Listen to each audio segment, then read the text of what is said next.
Assalamualaikum warahmatullahi wabarakatuh. Halo guys, di cerita kali ini saya akan membawakan cerita tentang seorang anak perempuan yang tinggal di kontrakan tua angker. Sebelum mulai, jangan lupa untuk like, comment, and subscribe. Oke, langsung aja ke ceritanya. Cerita horor seorang perempuan tinggal di kontrakan tua. Seorang perempuan tersebut bernama Sarah. Sarah menceritakan jika cerita tersebut merupakan kisah nyata yang dialaminya. Sarah adalah seorang wanita yang sekarang tinggal di kota kecil Jawa Barat. Ia harus pindah ke kota kembang itu untuk menuntut ilmu di salah satu universitas ternama di sana. Saat pindah ke Bandung, Sarah pergi bersama ayahnya. Ayahnya mengantarkan Sarah ke rumah kontrakan yang akan dihuni Sarah selama menuntut ilmu. Di kontrakan itu, Sarah juga akan tinggal bersama dua orang saudara sepupunya yang juga menuntut ilmu di tempat dan angkatan yang sama dengannya. Saudara tertua bernama Jani dan saudara yang lebih tua dari Sarah bernama Ava. Sarah merupakan yang paling kecil dari mereka bertiga. Selama 2,5 jam di perjalanan, akhirnya ia tiba di kota Bandung.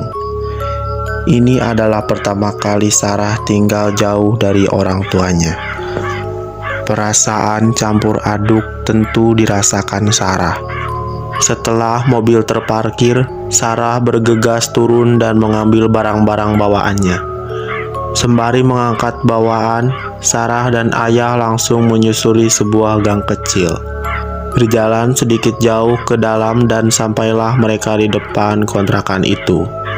Saat itu Sarah tersenyum dan mengangguk dan melihat sekeliling. Rumah tersebut adalah rumah tua dengan 2 lantai dan sedikit tidak terawat. Saat itu Sarah memaklumi hal tersebut, apalagi budget yang ia miliki untuk menyewa rumah kontrakan sangat terbatas. Tangga menuju lantai 2 adalah tangga kayu dengan pegangan kayu. Terlihat asal-asalan dibuatnya. Sarah mendekati tangga dan melihat ke atas. Di ujung tangga tersebut adalah tembok. Sebelah kiri ada pintu kecil menuju keluar ke tempat jemuran dan talang air. Dan di sebelah kanan terdapat ruangan tanpa pintu yang hanya bisa dimasuki dengan cara sedikit membungkuk. Ruangan tersebut tepat berada di atas kamar tidur Sarah yang terletak di antara tangga dan kamar Teh Ava. Kamar Teh Ava adalah kamar yang paling dekat dengan pintu utama. Jani lebih memilih kamar paling ujung di dalam, sekitar 3 langkah dari tangga, tepat di seberang dapur yang merupakan akses menuju satu-satunya kamar mandi di rumah itu. Kemudian Sarah langsung membenahi barang-barangnya di dalam kamar barunya. Ada beberapa noda lembab di dinding berwarna coklat dan sebagian terkelupas. Sore pun tiba, ayah Sarah pun berpamitan untuk pulang. Dengan berat Sarah melepas kepergian karena tak tega membayangkan penghuni rumahnya hanya tinggal ayah dan mamahnya saja. Kedua kakak Sarah sudah memiliki kehidupan masing-masing di luar kota. Tentu sebagai anak bungsu merasa berat untuk meninggalkan orang tuanya. Singkat cerita, 1 bulan menempati rumah tersebut, Sarah tidak merasakan ada yang aneh. Atau mungkin Sarah mengabaikannya karena sibuk pada aspek dan persiapan kuliah. Sarah bukanlah sosok yang indigo, namun ia terkadang bisa merasakan keberadaan makhluk halus di sekitarnya.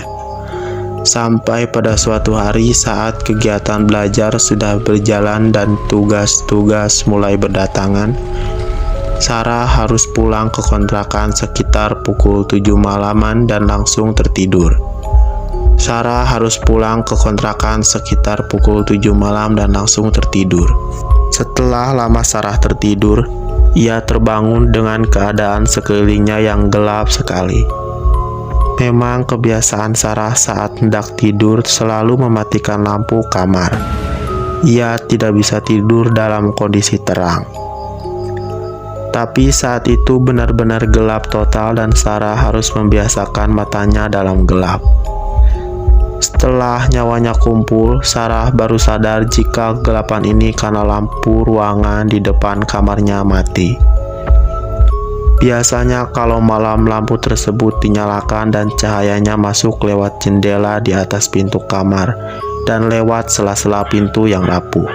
Saat itu Sarah meraba-raba mencari HP dalam kegelapan. Ternyata ada telepon dan SMS masuk selama ia tidur dari kedua saudaranya yang mengabarkan mereka tidak bisa pulang karena mengerjakan tugas kelompok di kos temannya, yang berarti Sarah harus sendirian di kontrakannya. Saat Sarah melihat jam, ternyata saat itu sudah pukul 2 malam. Ia sedikit merinding dan berusaha tidur kembali, tapi kantuknya sudah hilang. Sarah memaksakan untuk menutup mata dan pikirannya melayang ke sana kemari. Seketika ia teringat, bukankah saat pulang tadi ia membukakan pintu utama dan langsung menyalakan lampu ruang depan. Sarah sangat ingat betul jika ia langsung masuk kamar, ganti baju lalu tertidur. Dia tidak memadamkan lampu itu, bahkan lampu itu selalu menyala setiap malam dan menjadi satu-satunya sumber cahaya di malam hari.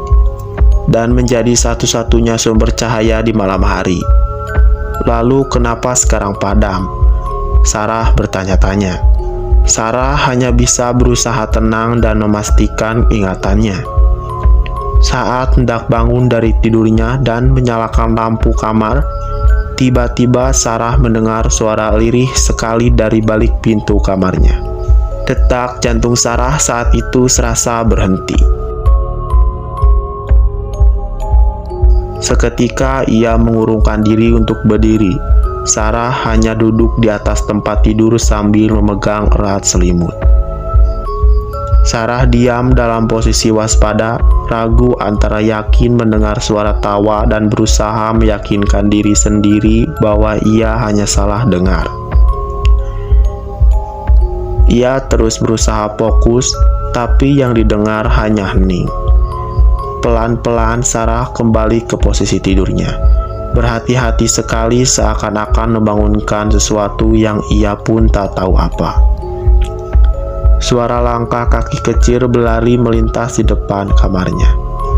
Otak Sarah langsung merespon jika itu adalah tikus. Belum selesai ia meyakinkan diri sendiri, suara lain membuatnya kaku sekaku-kakunya. Dug serak, dug serak, suara sesuatu diseret. Seperti orang yang berjalan pincang dengan satu kaki diseret, berkeliling di ruangan depan kamarnya. Sesekali mendekati ke arah kamar Sarah, ke arah kamar Teh Ava dan berputar lagi. Hihihihihi. Suara tertawa lirih itu muncul lagi. Kali ini Sarah yakin jika ia tidak salah dengar. Dengan ketakutan, Sarah menutup seluruh tubuhnya dengan selimut sembari memejamkan mata rapat-rapat. Saat itu Sarah berusaha membaca ayat apapun yang diingatnya, tapi tidak satu pun lancar diucapkannya. Terbesit dalam pikirannya untuk bangun dan menyalakan lampu kamar. Pikirnya kalau terang ia akan lebih tenang. Tapi di sisi lain Sarah merasa takut jika dengan menyalakan lampu ia malah akan melihat sosok-sosok yang sedang mengganggunya. Entah berapa lama Sarah diam dalam posisi yang sama, tidak bergerak dan suara-suara itu tidak kunjung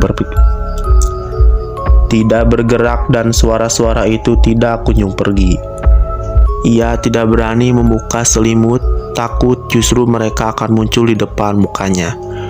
Padahal kondisinya saat itu sudah basah kuyup oleh keringat. Mungkin karena tubuh Sarah lelah setelah tegang dalam waktu lama. Akhirnya ia pun tertidur dengan sendirinya. Sarah terbangun saat adzan subuh berkumandang.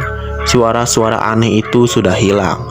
Meski sedikit lega karena ada suara-suara orang gang berjalan menuju masjid untuk salat subuh.